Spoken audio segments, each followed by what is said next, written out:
Lord Krishnanaman to all of you. This is Rachit Jain, your business teacher.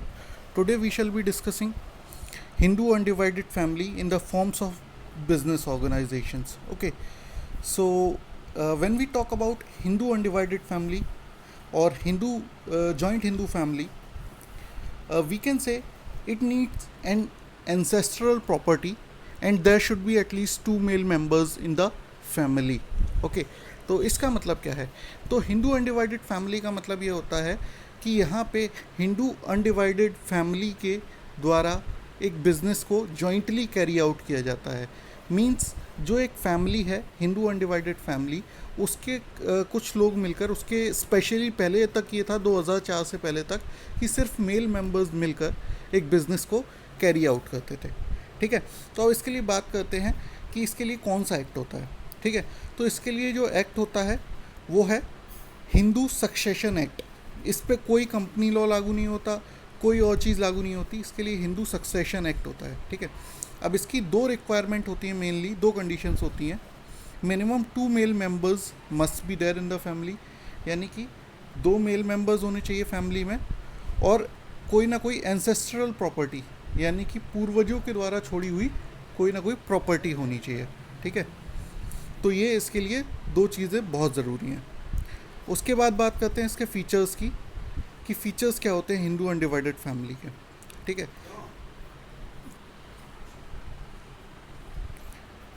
तो features की अगर हम बात करते हैं तो सबसे पहले फॉर्मेशन. इसका फॉर्मेशन कैसे होता है? तो इसके फॉर्मेशन के लिए हमें क्या चाहिए?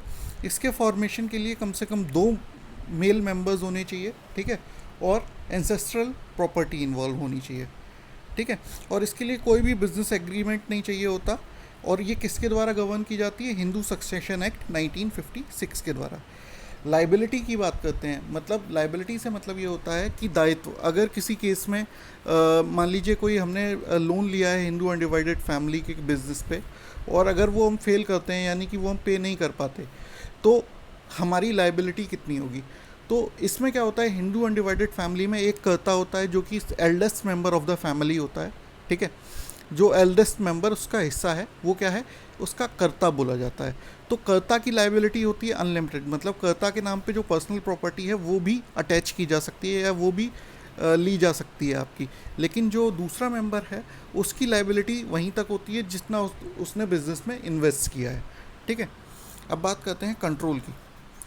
तो कंट्रोल की जब हम बात करते हैं तो कंट्रोल में सीनियर मोस्ट मेंबर जो फैमिली का होता है उसके हाथ में, यानी कि जो कर्ता होता है उसी के हाथ में सारी डिसीजन मेकिंग पावर्स होती हैं, यानी कि वही सारे डिसीजंस लेता है हिंदू अनडिवाइडेड फैमिली के अंदर.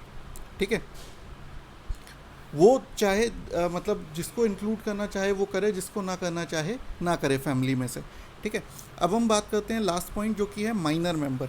अब क्या होता है कि इसकी जो मेंबरशिप होती है वो बाय बर्थ होती है, यानी कि कोई भी व्यक्ति बाय बर्थ जो उस फैमिली में जन्म लिया वो क्या हो गया? हिंदू अनडिवाइडेड फैमिली का मेंबर हो गया, हिंदू अनडिवाइडेड फैमिली बिजनेस का मेंबर हो गया, सॉरी.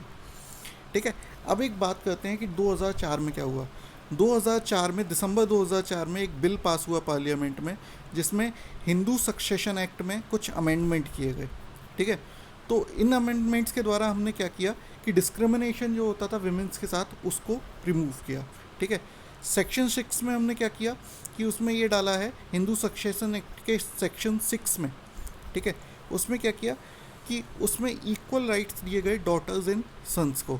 ठीक है, तो इसमें क्या हुआ कि इसमें मेल और फीमेल दोनों मेंबर्स अब इसके हिस्सा हो सकते हैं हिंदू अनडिवाइडेड फैमिली बिजनेस का. ओके, तो अब हम आगे बात करेंगे पार्टनरशिप के बारे में अपने नेक्स्ट वीडियो में. ठीक है, थैंक यू.